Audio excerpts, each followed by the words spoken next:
बॉलीवुड में किसी भी कलाकार की कुंडली खोलकर देखो तो कर्म किसी के नहीं मिलते, यहाँ सबके कांड मिलते हैं।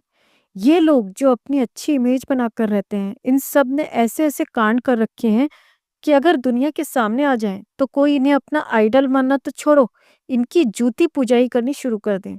बॉलीवुड के मोस्ट रिस्पेक्टेड और लेजेंड सिंगर माने जाने वाले उदित नारायण आजकल चर्चा में छाए हुए हैं। चर्चा की वजह यह है कि इन्होंने एक लाइव कॉन्सर्ट में अपनी एक फीमेल फैन को चूस लिया, सॉरी, चूम लिया। पहले तो अपनी कई फीमेल फैंस के गाल पर किस कर लिया, लेकिन एक फीमेल फैन को तो सीधे लिप किस कर डाला। हमें लगा कि सीधा आदमी है, चारों तरफ इतनी ज्यादा खूबसूरती देखकर बहक गया होगा। लेकिन जब इस सो कॉल्ड लेजेंड सिंगर के बारे में थोड़ी छानबीन की तो पता चला कि हाय दैया, ये तो इमरान हाशमी का भी फूफा है। इमरान हाशमी तो इसके सामने हमें बेचारा लगा। वो बेचारा बेवजह बदनाम है। असली सीरियल किसर तो ये है। उदित नारायण का करियर सफल नहीं बल्कि सुपर हिट रहा है, लेकिन एक इंसान के तौर पर उदित नारायण थर्ड क्वालिटी में से भी माइनस पार कर दो तो जो क्वालिटी बचेगी ये ठीक वैसा ही है। कौन है उदित नारायण और कैसे अपनी पहली बीवी को छोड़कर बिना तलाक दिए दूसरी शादी कर ली? कोर्ट में मामला गया तो इतना भारी भरकम जुर्माना लगाया गया कि उदित नारायण माथा पकड़ के बैठ गया और बाद में घर, जमीन, जायदाद, अपना मकान, दुकान बेचकर कोर्ट का जुर्माना चुकाना पड़ा। ये सारे किस्से बताएंगे आज की इस वीडियो में। उदित नारायण का जन्म हुआ था 1 दिसंबर 1955 को बिहार के सुपौल जिले में। उदित के पिता नेपाली थे और मां बिहार के सुपौल जिले की। माता पिता दोनों का गांव बिहार नेपाल बॉर्डर पर था। उदित नारायण का जन्म अपनी नानी के घर बिहार के सुपौल जिले में ही हुआ था। 12वीं क्लास तक की पढ़ाई बिहार में की और 12वीं क्लास पास किया नेपाल के काठमांडू से। उदित नारायण ने 12वीं क्लास तक की पढ़ाई पूरी की। उदित की माँ एक फोक सिंगर थी, जहाँ से उदित का इंटरेस्ट सिंगिंग में हुआ। इन्होंने 13-14 साल की उम्र से ही एक रेडियो स्टेशन के लिए मैथिली फोक गाने शुरू कर दिए। यहाँ पर नेपाली और मैथिली भाषा में फोक गाए जाते थे। इसके 6-7 साल के बाद इंडियन एम्बेसी द्वारा दी गई म्यूजिकल स्कॉलरशिप पर मुंबई में क्लासिकल म्यूजिक सीखने के लिए नॉमिनेट हुए और मुंबई आ गए। यहीं पर उदित को ऋतिक रोशन के चाचा राजेश रोशन ने देखा। उन्होंने साल 1980 में उदित को अपनी फिल्म 1920 में गाना गाने का मौका दिया। उदित ने पहला गाना गाया था मोहम्मद रफ़ी के साथ। साल 1985 में उदित नारायण ने एक नेपाली फिल्म के सभी गानों में एक्टिंग भी की थी। लेकिन साल 1988 में आमिर खान की फिल्म कयामत से कयामत तक के गाने पापा कहते हैं बड़ा नाम करेगा इतना ज्यादा फेमस हुआ कि उदित मुंबई में ही सेटल हो गए। ये 1990 और 2000 के दौर के सबसे सफल सिंगर माने जाते हैं। 4 बार नेशनल अवार्ड और 5 बार फिल्म फेयर अवार्ड मिल चुका है और 32 भाषाओं में 15,000 से ज्यादा गाने गाए हैं। उदित की पहली शादी हुई थी साल 1984 में माता पिता की मर्जी से। पहली पत्नी का नाम है रंजना नारायण। लेकिन साल 1985 में उदित नारायण का ब्लूटूथ एक स्ट्रगलिंग सिंगर और एयर होस्टेस दीपा से कनेक्ट हो गया और 1985 में ही बिना तलाक दिए उदित ने दीपा से शादी कर ली। पहली शादी से उदित का कोई बच्चा नहीं था और दूसरी शादी से एक बेटा आदित्य नारायण का जन्म हुआ। साल 1987 में उदित नारायण एक प्रोग्राम के लिए मुंबई के होटल में ठहरे हुए थे। यहीं पर उदित की पहली पत्नी रंजना पत्रकारों के साथ उदित के कमरे में घुस गई और पहली बीवी होने का दावा किया। लेकिन उदित ने कहा कि यह औरत उसे बदनाम करना चाहती है, पैसे हड़पने के लिए ये इस तरह की बयानबाजी कर रही है। पहली बीवी रंजना ने कहा कि मैं पहले ही उदित नारायण की पोल खोलना चाहती थी, लेकिन जब भी कोशिश करती तो उदित नारायण कहते कि अगर तुमने किसी को मेरे बारे में बताया, हमारी शादी के बारे में बताया, तो मैं आत्महत्या कर लूंगा। 1 साल तक ये मुझे ऐसे ही बेवकूफ बनाते रहे, ना तो आत्महत्या की और ना ही मेरे साथ शादी को स्वीकार किया। लेकिन अब मैं अपना हक लेकर रहूंगी और कोर्ट में केस करूंगी। जब कोर्ट में केस गया तो वहां पर उदित नारायण को मानना पड़ा कि रंजना उसकी पहली बीवी है और उसने बिना तलाक दिए दूसरी शादी कर ली। कोर्ट ने कहा कि अपनी दोनों बीवियों को साथ रखो और केस को खत्म कर दिया। यही केस अगर किसी आम इंसान का होता तो उसे बिना तलाक दिए दूसरी शादी करने के जुर्म में जेल में डाल दिया जाता। लेकिन बात बॉलीवुड की थी तो माननीय जज साहब ने पैसे की पावर को समझा और दोनों बीवियों को साथ रखने का आदेश दिया।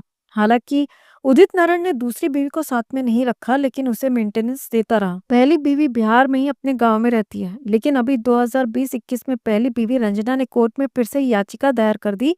अब जो है वो बुजुर्ग हो गई है और अपने पति के साथ रहना चाहती है। ये क्या बात हुई? अरे साथ में रहने की जिद जवानी में करती, बुढ़ापे में क्या मिलेगा? वैसे कोर्ट ने पहले भी साथ रखने का आदेश तो दिया था, लेकिन उदित नारायण ने उसे अपने साथ में नहीं रखा।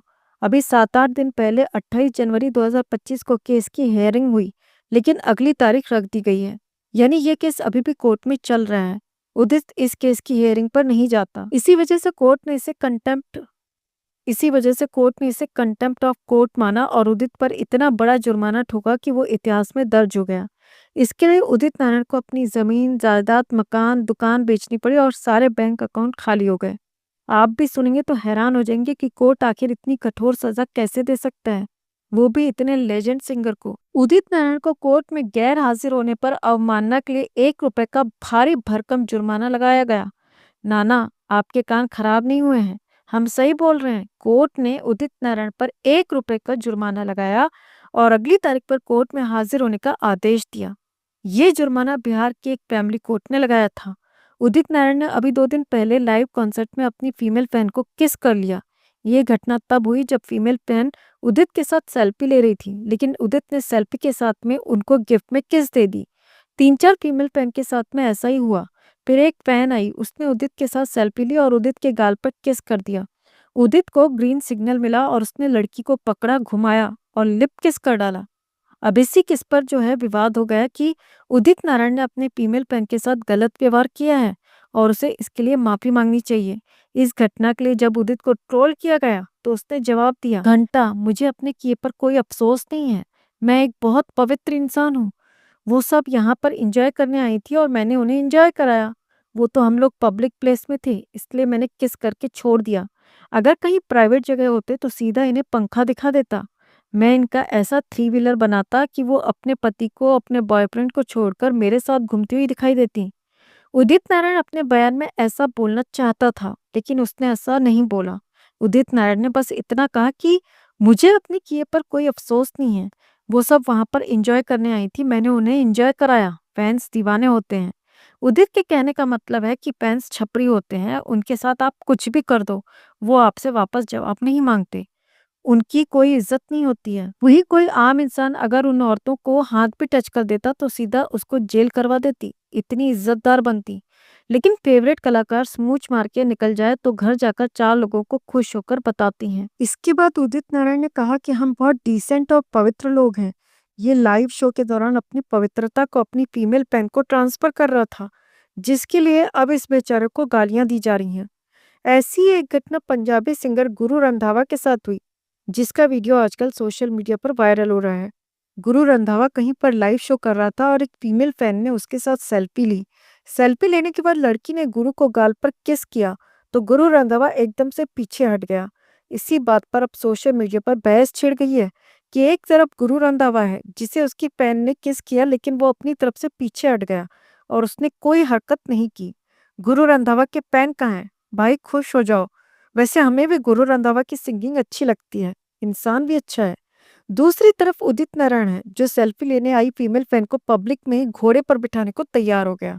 हालांकि सारी गलती उदित नारायण की नहीं है, उन महिलाओं की भी है। उतनी ही गलती है जितनी उदित की।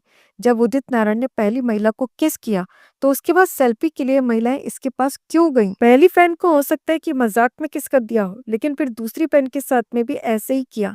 इसका मतलब है कि वो फीमेल फैंस भी अच्छे से एंजॉय करना चाहती थी और जिस फैन को लिप किस किया वो तो खुद ही उदित को गाल पर किस कर रही थी। बस इसीलिए हम कहते हैं कि छपरियों की पहचान अमीरी गरीबी से नहीं होती, छपरी तो एक फीलिंग है। ये जिन फीमेल फैंस को उदित ने किस किया और जो लपक लपक के किस करवा रही थी, ये सारी छपरी फैंस थी। किसी भी कलाकार को पसंद करना नॉर्मल बात है, लेकिन सेल्फी लेते समय या कलाकार के पास जाते समय एक लिमिट रखनी चाहिए। फेवरेट कलाकार है तो क्या मतलब, वो कलाकार हजारों लोगों के सामने तुम्हारी खटिया सरका दे तो भी खुश हो जाओगी? अरे कोई इज्जत है या बेच खाई? और यही छपरी घर जाकर अपने पति या बॉयफ्रेंड से कहती होंगी कि कोई इन्हें टच नहीं कर सकता। उदित नारायण ने पहली बार किसी महिला को ऐसे पब्लिक में लपक के किस कर लिया, ये पहली बार नहीं है। इससे पहले भी अपनी को सिंगर्स अलका याग्निक को उदित नारायण ने पहली बार किसी महिला को ऐसे लपक कर किस कर लिया हो, ये पहली बार नहीं है। इससे पहले भी अपनी को सिंगर अलका याग्निक को उदित नारायण 2 बार पब्लिक प्लेस में ऐसे ही लपेट चुका है। इंडियन आइडल शो के दौरान अलका याग्निक और उदित नारायण स्टेज पर खड़े होते हैं, तभी उदित अलका के गाल पर किस कर लेता है। अलका याग्निक थोड़ा दूर रखने की कोशिश करती है तो उदित नारायण कहता है कि अभी आपको बहुत कुछ करना है, ऐसे क्यों भाग रही हो? कुमार शानू के साथ तो 24 घंटे लटकी रहती हो। मेरे साथ 1 घंटे में ही पाँव भारी कर रही हो।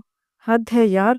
उदित नारायण अलका याग्निक को देखकर पब्लिक में कंट्रोल नहीं कर पाया और ऐसा ही सीन एक बार एक दूसरी जगह पर हुआ जब उदित नारायण एक अवार्ड शो में अलका याग्निक के साथ स्टेज पर खड़ा हुआ था और इतने में अलका याग्निक को अचानक से किस किया तो घबरा गई वो। इसी अवार्ड शो में उदित ने श्रेया घोषाल को, जो कि बेस्ट फीमेल सिंगर का अवार्ड जीत चुकी थी, अवार्ड देने से पहले लपक के श्रेया घोषाल को भी किस कर लिया। किस करने के बाद श्रेया जो है एकदम से चौंक जाती है। इसी तरह से एक जगह उदित नारायण ने करिश्मा कपूर को भी किस कर लिया था। इसके बाद करिश्मा भी थोड़ी हैरान होती है। उदित नारायण एक रंगीला इंसान है। ये खूबसूरत महिलाओं को देखकर बहक जाता है। उदित नारायण ने कहा था कि मैं एक पवित्र इंसान हूँ। अगर उदित नारायण पवित्र इंसान है तो हमें लगता है इसका मन तो पवित्र है लेकिन शरीर एक नंबर का ठरकी।